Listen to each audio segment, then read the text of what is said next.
Hello everyone, welcome to विश्वास classes. RBI grade B और NABARD grade A के लिए गवर्नमेंट स्कीम्स की सीरीज आगे बढ़ाते हुए फेब्रुअरी मंथ शुरू करेंगे। पीछे हम लोगों ने 5 वीडियोस में 4 स्कीम्स पर वीडियो करके 20 स्कीम्स जो जनवरी की न्यूज़ में थी वो हम लोगों ने करी थी। यहाँ से हम लोग फेब्रुअरी मंथ शुरू करेंगे। फर्स्ट पार्ट है फेब्रुअरी मंथ का, 4 स्कीम्स हम लोग इसमें करेंगे। सबसे पहली स्कीम देखते हैं PM Rahat scheme. PM Rahat scheme, इसकी फुल फॉर्म है Pradhan Mantri road accident victim hospitalisation and assured treatment scheme. बहुत इंपॉर्टेंट स्कीम है। जो इकोनॉमिक एंड सोशल इश्यूज का हेल्थ वाला पार्ट है वहाँ पर ये स्कीम आती है। मिनिस्ट्री की बात करें तो ministry of road transport and highways ने ये स्कीम शुरू करी है। ठीक है। नोडल एजेंसी की बात करें तो अलग से कोई इसकी नोडल एजेंसी नहीं है स्पेसिफिकली। तो जो डायरेक्ट मिनिस्ट्री है, मिनिस्ट्री ही इसको डायरेक्टली इंप्लीमेंट कर रही है, but in collaboration with national health authority for implementation through integrated platform. Aim क्या है स्कीम का? एम है कि कोई भी लाइफ नहीं खोनी चाहिए due to immediate medical assistance ना मिल पाने से। To ensure that no life is lost due to lack of immediate medical assistance after a road accident. कई बार क्या होता है कि रोड एक्सीडेंट होता है, लोग नहीं जाते हैं विक्टिम को लेकर हॉस्पिटल में। बहुत से लोग बचना चाहते हैं, ये सोचते हैं कि पहले पुलिस केस होगा, क्या होगा, धक्के खाने पड़ेंगे, है ना, एंड देन इमरजेंसी का पैसा भी अपनी जेब से जमा कराना पड़ेगा। तो ऐसा नहीं होना चाहिए। To ensure that no life is lost due to lack of immediate medical assistance after a road accident by providing timely cashless emergency treatment। तो बहुत इंपॉर्टेंट चीज है, timely cashless emergency treatment, particularly focusing on the critical golden hour, जो initial first hour होता है, to prevent preventable death. ठीक है, जिन death को प्रिवेंट किया जा सकता है, होने से रोका जा सकता है, एटलीस्ट उन लोगों की तो जान बचनी चाहिए। ऐसा ना हो कि वो हॉस्पिटल नहीं पहुंच पा रहे हैं या उन्हें मेडिकल असिस्टेंस नहीं मिल पा रही है एक्सीडेंट के बाद, इसलिए किसी की जान जाए। Because every life count. Objective क्या है स्कीम का? To offer assured cashless medical treatment to eligible road accident victims across all categories of road, enabling immediate hospitalisation and stabilisation without financial barriers. ठीक है, फाइनेंशियल बैरियर्स का ना होना बहुत important word है यहाँ पर। While ensuring accountability through digital verification. Verification भी किया जाएगा कि जो भी केस है वो सही में कोई ऐसा केस है भी या नहीं है। इसे 13 फरवरी 2026 को पीएम मोदी जी ने लॉन्च किया था। प्रधानमंत्री जी का नया ऑफिस पीएमओ जो है वो सेवा तीर्थ में शिफ्ट हुआ था, न्यू दिल्ली में। वहां पे शिफ्ट होने के बाद पीएम मोदी जी ने ये स्कीम लॉन्च की थी। टारगेट ऑडियंस क्या है? जो भी इंडिया में एलिजिबल रोड एक्सीडेंट विक्टिम्स हैं। ठीक है, इसमें सिटीजन्स भी हैं और नॉन सिटीजन्स भी आएंगे। जो रोड एक्सीडेंट्स होते हैं इंडियन रोड्स पे, और उनके लिए इनिशियली कोई अपफ्रंट पेमेंट की रिक्वायरमेंट नहीं है फ्रॉम द विक्टिम और द फैमिलीज। बाद में जो भी खर्चा आएगा आप देंगे, बट इनिशियली गोल्डन आवर का जो भी ट्रीटमेंट है, इमरजेंसी केस का स्टेबलाइज करना, वो आपका फ्री ऑफ कॉस्ट कैशलेस वे में जाएगा। ऐसा नहीं है कि आपको बिल्कुल अभी पैसा करना ही करना है पहले जमा। तो इनिशियल पेमेंट डिपॉजिट कुछ भी नहीं होगा। की फीचर्स की इसमें अगर हम लोग बात करें तो कैशलेस ट्रीटमेंट होगा up to 1.5 lakh per victim for a period of 7 days from the date of accident. ठीक है, 7 डेज की टाइमलाइन दी हुई है। Stabilisation treatment provided for up to 24 hours in non life threatening cases and up to 48 hours in life threatening cases. ठीक है, ये तो हमारा 1.5 लाख रुपीज तक का हो गया ना, कैशलेस ट्रीटमेंट है। बट यहाँ पे लिमिट हमने लगा दी ना कि 1.5 लाख तक का। बट जब स्टेबलाइज करना है तो स्टेबलाइजेशन में तो और ज़्यादा टाइम लग सकता है, सॉरी, और ज़्यादा कॉस्ट लग सकती है। तो जो स्टेबलाइजेशन ट्रीटमेंट है वो 24 घंटे का नॉन लाइफ थ्रेटनिंग केसेस में और 48 घंटे तक का लाइफ थ्रेटनिंग केसेस में रहेगा। किसी भी तरह की रोड पे जो एक्सीडेंट हो रहा है, जो इंडियन रोड्स पे, चाहे वो नेशनल हाईवेज हो, स्ट्रेट रोड्स हो, सिटी स्ट्रीट्स हो, कोई भी हो, वहां पर जो भी एक्सीडेंट्स है उस केसेस के लिए है। और इसमें क्या होगा? टेक्नोलॉजी ड्रिवन इम्प्लीमेंटेशन होगा, जिसमें इलेक्ट्रॉनिक डिटेल्ड एक्सीडेंट रिपोर्ट जो है ना, वो ministry of road transport and highways के ट्रांजैक्शन मैनेजमेंट सिस्टम के साथ इंटीग्रेट की जाएगी। तो क्या इंटीग्रेट हो रहा है? ईडार प्लेटफॉर्म जो है रोड ट्रांसपोर्ट हाईवेज का, वो एनएचए के ट्रांजैक्शन मॉनिटरिंग सिस्टम के साथ में इंटीग्रेट किया जाएगा। सीमलेस डिजिटल लिंकेज होगा एक्सीडेंट रिपोर्टिंग का टू हॉस्पिटल एडमिशन।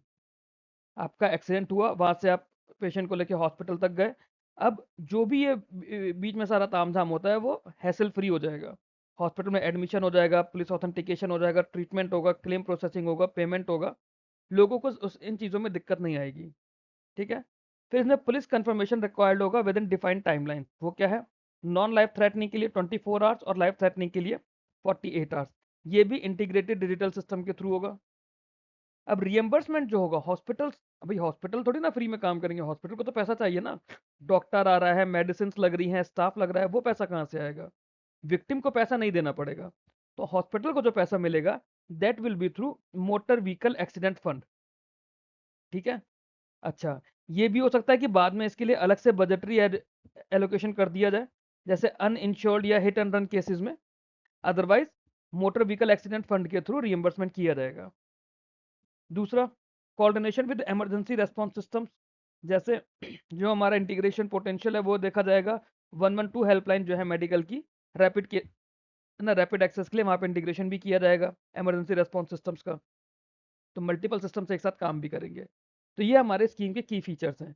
इन की फीचर्स से रिलेटेड आपके पास एग्जाम में कोई एक पैराग्राफ आएगा, उन पैराग्राफ पे बेस आपको क्वेश्चंस आएंगे, जिसमें सबसे इंपॉर्टेंट चीज होगा कि आपको स्कीम आइडेंटिफाई करना। अगर आप स्कीम आइडेंटिफाई कर पाओगे तो आप उससे रिलेटेड कोई भी सवाल का जवाब दे पाओगे। तो सबसे ज्यादा जरूरी क्या है? की फीचर्स पता होना स्कीम के, तभी स्कीम का आइडेंटिफिकेशन पॉसिबल है। नेक्स्ट स्कीम है हमारी लखपति दीदी। लखपति दीदी, इसे दीनदयाल अंत्योदय योजना एनआरएलएम के अंडर शुरू किया गया है। मिनिस्ट्री है इसकी ministry of rural development, government of India. Nodal agency है इसकी national rural livelihood promotion society. अभी जो एनआरएलपीएस है, ये बेसिकली डीएवाई एनआरएलएम की इम्प्लीमेंटेशन यूनिट है, और इसके साथ में स्टेट रूरल लाइवलीहुड मिशन जो है वो कोऑर्डिनेट करेंगे साथ साथ। एम क्या होगा? अब लखपति दीदी नाम से हमें पता चल रहा है कि फीमेल्स के लिए है ना, विमेंस के लिए है। मिनिस्ट्री ऑफ रूरल डेवलपमेंट की स्कीम है, तो जो भी कुछ होगा रूरल फीमेल्स की, रूरल वुमेन को एम्पावर करने के लिए होगा।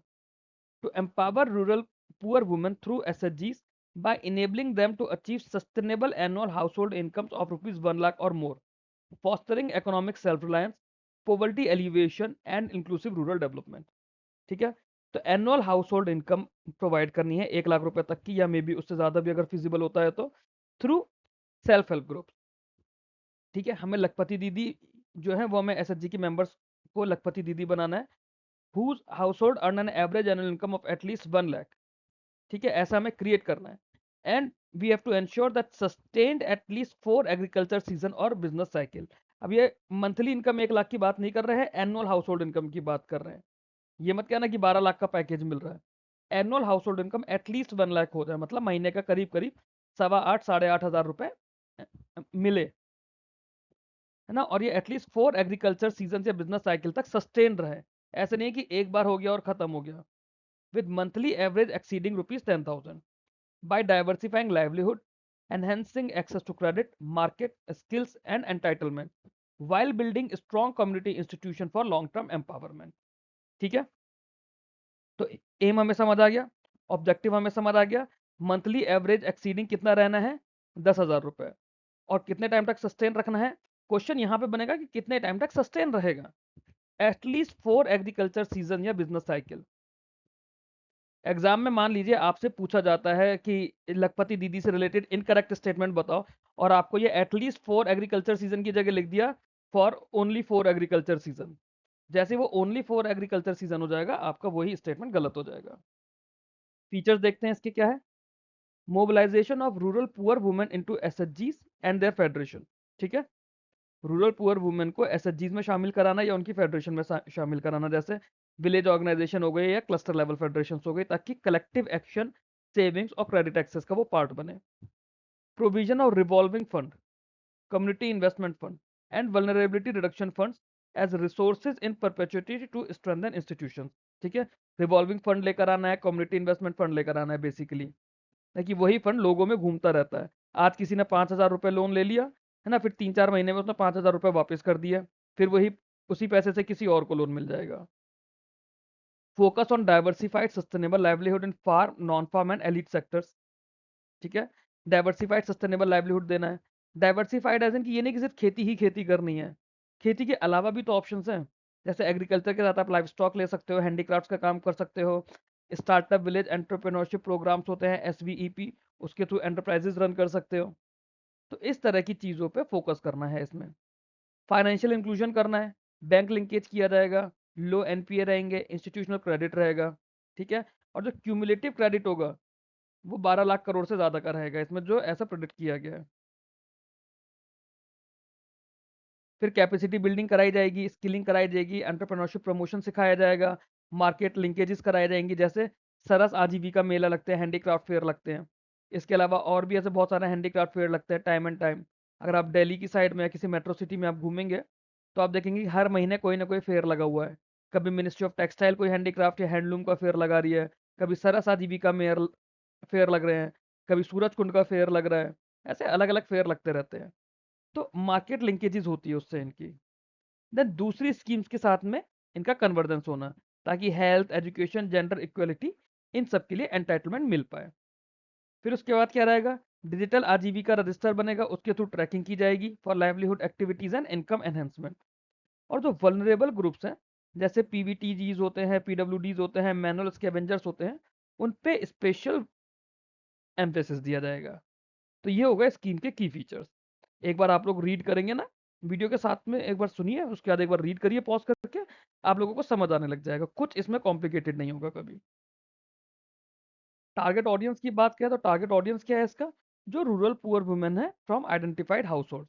अब ये कैसे होंगे, है ना, इसमें पार्टिसिपेटरी आइडेंटिफिकेशन ऑफ पुअर किया जाता है पीआईपीज के थ्रू, जो हमारा पार्टिसिपेटरी आइडेंटिफिकेशन ऑफ पुअर है, या फिर सोशियो इकोनॉमिक कास्ट सेंसस का डेटा होता है एसईसीसी।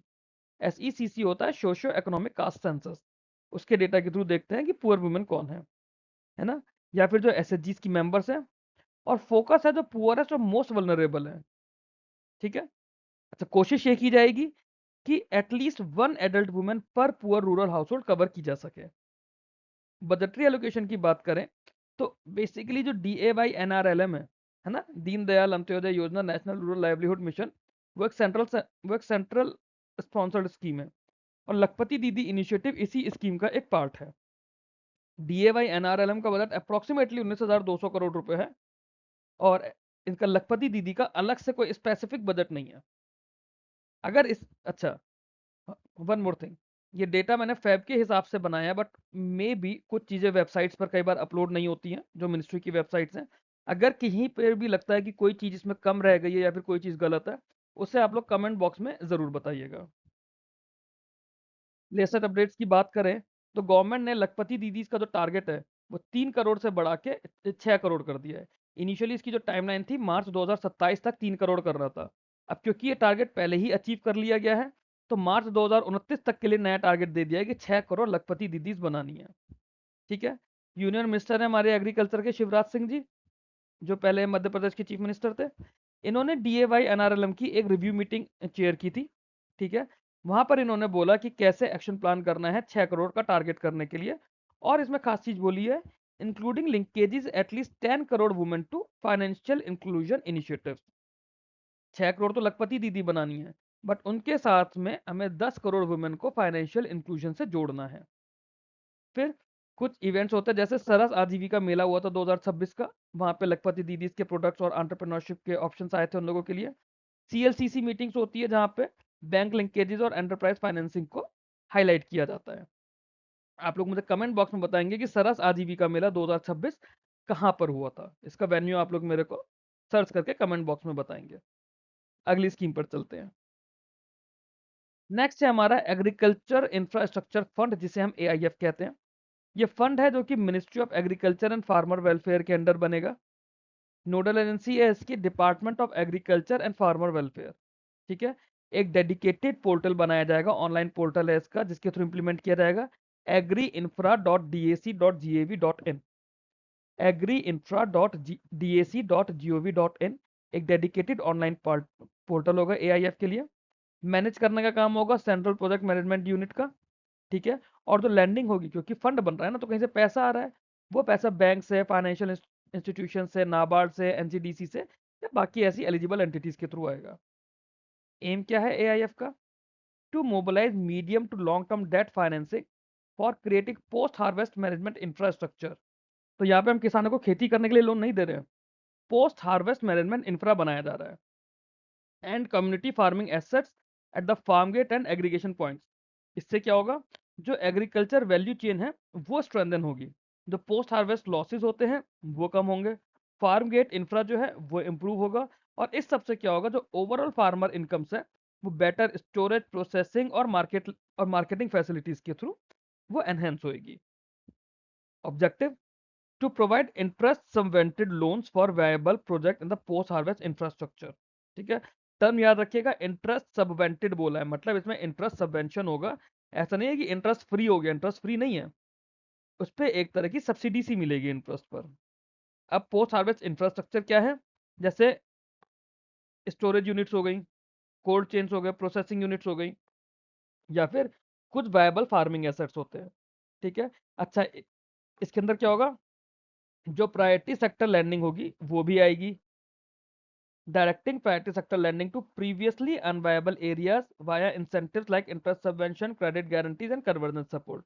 अल्टीमेटली होगा क्या? जो फार्मर्स हैं उन्हें उनको बेटर वैल्यू रियलाइजेशन होगा, बीच में जो इंटरमीडियरीज हैं वो कम हो जाएंगे, लॉसेस कम हो जाएंगे, प्रोडक्टिविटी बढ़ जाएगी।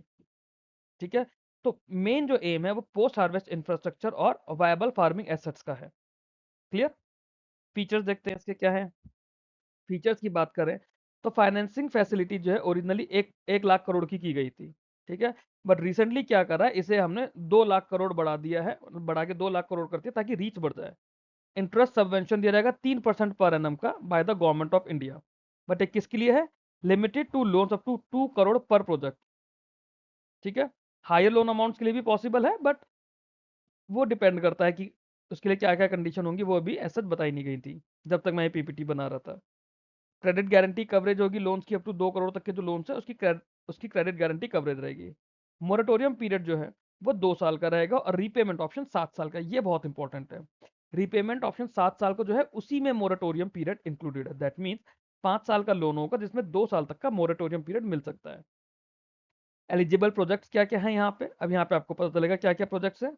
जैसे वेयर हाउसेज हैं, कोल्ड स्टोरेजेस हैं, स्टोरिंग या ग्रेडिंग यूनिट्स हैं, कस्टम हायरिंग सेंटर्स है, प्रोसेसिंग यूनिट्स हैं, प्राइमरी प्रोसेसिंग सेंटर्स हैं, बाकी पोस्ट हार्वेस्ट और कम्युनिटी फार्मिंग एसेट्स हैं। मल्टीपल लैंडिंग इंस्टीट्यूशंस होंगे इसमें, जैसे कॉमर्शियल बैंक्स हो गए, कोऑपरेटिव बैंक्स हो गए, आरआरबीज हो गए, एसएफबीज हो गई, एनबीएफसीज हो गई, एनसीडीसीज हो गई। तो जो फंड है ना इट्सेल्फ, ये फंड एक तरह से 2 करोड़ रुपए तक के लोन्स की क्रेडिट गारंटी कवरेज देगा। ऑनलाइन सिंगल विंडो फैसिलिटी होगी via the official portal for application monitoring and geo tagging of projects. ठीक है, बाकी जो सेंट्रल या स्टेट स्कीम्स है उनके साथ कन्वर्जेंस रहेगा ताकि एडिशनल बेनिफिट्स मिल पाए फार्मर्स को। और बेनिफिट्स जो हैं वो पैक्स को, एफपीओस को, एसएचजीस को, एग्री एंटरप्रेन्योर्स को, इन सबको एक्सटेंड किए जाएंगे, इंक्लूडिंग जीएलजी जो जॉइंट लाइबिलिटी ग्रुप्स हैं उनको भी इसके बेनिफिट्स मिलेंगे। ये की फीचर्स हैं इसके। टारगेट ऑडियंस क्या है? सबसे पहले तो फार्मर्स ही आएगा जो इंडिविजुअल या ग्रुप फार्मर्स हैं। पीछे हमने पैक्स का नाम लिया था कि उन्हें बेनिफिट्स मिलेंगे, तो पैक्स भी हो गया। एफपीओस को भी बेनिफिट्स मिलेंगे, तो एफपीओ भी आ गया। सेल्फ हेल्प ग्रुप्स आ गए, जेएलजीज आ गए।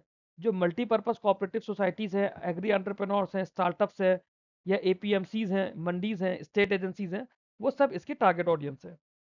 बजटरी एलोकेशन की बात करें तो इनिशियली तो ये 1 लाख करोड़ का है। ठीक है, 1 लाख करोड़ रुपए प्रोवाइड किए जाएंगे with the help of all the lending institution 2020-21 से लेकर 2025-26 तक। और स्कीम को ऑपरेशनल रखा जाएगा 2032-33 तक फॉर रीपेमेंट। गवर्नमेंट इसमें 3% का इंटरेस्ट सबवेंशन प्रोवाइड करेगी। रिसेंटली क्या हुआ है? रिसेंट अपडेट ये हुई थी कि जो लोन टारगेट है उसे 2 लाख करोड़ तक बढ़ा दिया गया है। जब रिसेंट कोई अपडेट आई है तभी ये स्कीम हमारी न्यूज में आई है।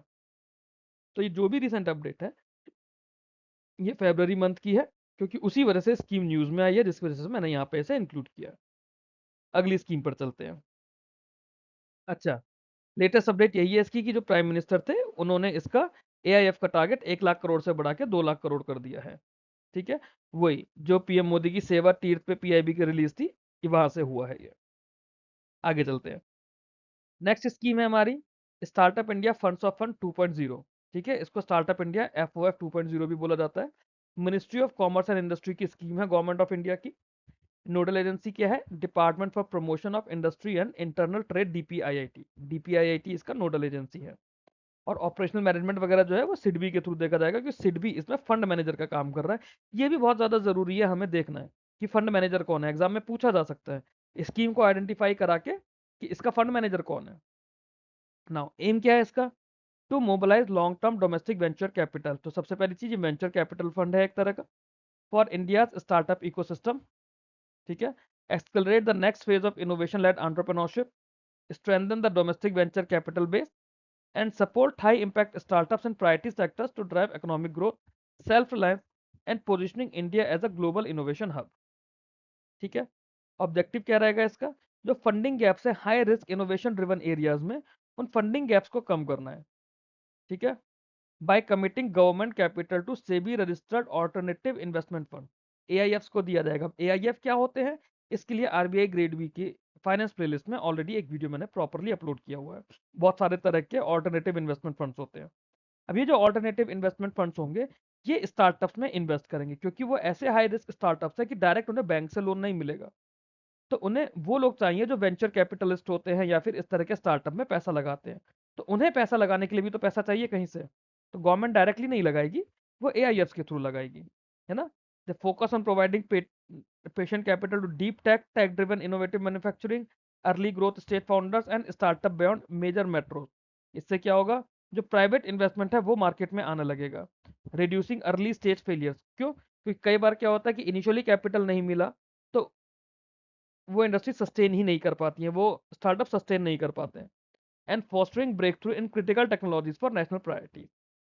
बहुत सारे ऐसे ऐसे लोगों के मन में आइडियाज होते हैं, उन्हें यही लगता है कि पैसा कहाँ से आएगा, तो इस तरह से पैसा आएगा, गवर्नमेंट इस तरह से सपोर्ट करने की कोशिश कर रही है। तो ये हमारा startup India fund of funds 2.0। ठीक है, ये जो इसका फर्स्ट वर्जन था, fund of fund for startup 1.0 के ही मॉडल पर बेस्ड है, वेंचर कैपिटलिस्टिक मॉडल है। गवर्नमेंट क्या करेगी? गवर्नमेंट ऑल्टरनेटिव इन्वेस्टमेंट फंड्स में पैसा देगी जो सेबी रजिस्टर्ड है, and then which in turn जो एआईएफ्स हैं वो इस तरह के स्टार्टअप्स में पैसा लगाएंगे। फीचर्स देखते हैं स्कीम के, क्या क्या फीचर्स है। टोटल कॉर्पस इसका 10,000 करोड़ रुपए है ना। 10,000 करोड़ रुपए सेबी रजिस्टर्ड एआईएफ्स के थ्रू इन्वेस्ट किए जाएंगे।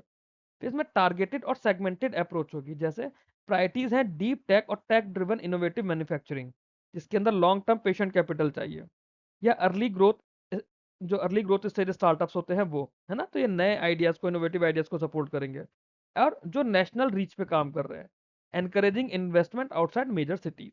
तो ऐसे नहीं कि दिल्ली, मुंबई, नोएडा, गुड़गांव, चेन्नई, हैदराबाद, आप इन मेजर सिटीज में काम कर रहे हैं, आप टीयर 2 टीयर 3 सिटीज में भी जाके काम कर रहे हो। जैसे एमपी में सागर एक जगह है, वहां पे आप काम कर रहे हो। यूपी में हापुड़ नाम का एक छोटा सा डिस्ट्रिक्ट है, वहां पर आप काम कर रहे हो। तो उन सिटीज के लिए, जो उन सिटीज में स्टार्टअप्स लग रहे हैं, उन वो एनकरेजिंग है इसके लिए। फिर they address high risk capital gaps in priority sectors important for self reliance and economic growth, strengthens smaller domestic funds and overall venture capital ecosystem। तो जो हमारे छोटे छोटे डोमेस्टिक फंड्स हैं, वेंचर कैपिटल इकोसिस्टम है, एआईएफ्स हैं, उनको स्ट्रेंथन करना है। It is built on the fund of fund for startup 1.0। इसके अंदर क्या हुआ था? Fund of fund for startup 1.0 जो स्कीम थी, एफएफएस, इसमें 10,000 करोड़ रुपए 145 एआईएफ्स को दिया था। उसमें क्या हुआ? Leading to over 25,500 crore invested in more than 1370 startups across diverse sectors. ठीक है, फिर जब ये हम स्टार्टअप्स को सपोर्ट करेंगे, स्टार्टअप्स ग्रो करेंगे, तो उससे क्या होगा? जॉब क्रिएशन होगा, मैन्युफैक्चरिंग एनहेंसमेंट आएगी, ग्लोबल कॉम्पिटिटिवनेस बढ़ेगा, and it is aligned with the Viksit Bharat 2047 vision of the government of India. Clear? I hope इसके फीचर्स क्लियर होंगे, बहुत ज्यादा कॉम्प्लिकेटेड तो नहीं है ऐसा। टारगेट ऑडियंस क्या है? स्टार्टअप्स, क्योंकि स्टार्टअप्स के लिए बात कर रहे हैं। कौन से स्टार्टअप्स? जो डीप टेक में है, इनोवेटिव मैन्युफैक्चरिंग में है, अर्ली ग्रोथ या अर्ली स्टेज में है, ब्रेक थ्रू टेक्नोलॉजीज पे काम कर रहे हैं, और मेजर मेट्रो सिटीज के बाहर काम कर रहे हैं। Indirectly benefits first time founders, AIF managers and broader entrepreneurial ecosystem. Budgetary allocation, central government ने 10,000 करोड़ रुपए का कॉर्पस बनाया है, एक डेडिकेटेड फंड बनाया है। ठीक है, ये एआईएफ जो है ये ऑल्टरनेटिव इन्वेस्टमेंट फंड है। यहाँ पर इसे एग्रीकल्चर इंफ्रा फंड मत समझना, ऑल्टरनेटिव इन्वेस्टमेंट फंड्स के लिए है ये एआईएफ। लेटेस्ट अपडेट क्या थी? प्रधानमंत्री जी ने जब सेवा तीर्थ पे पीएमओ शुरू करा था, वहां पे उन्होंने ये स्कीम शुरू करी है। ठीक है, तो ये थी हमारी 4 स्कीम फरवरी के फर्स्ट पार्ट में। इन 4 स्कीम्स को आप लोग एक बार देखिएगा, रिवाइज करिएगा। नेक्स्ट वीडियो में मैं दूसरी 4 स्कीम्स लेकर आऊंगा। ये मेरा मेजर ग्रुप है और चैनल है आरबीआई ग्रेड बी के लिए, यहीं पर इसकी पीडीएफ आप लोगों को अवेलेबल हो जाएगी। ये मेरा मेन विश्वास का चैनल है, यहाँ पे भी आप ज्वाइन कर सकते हैं सारी अपडेट्स के लिए। Thanks for watching this video. Keep learning, keep growing.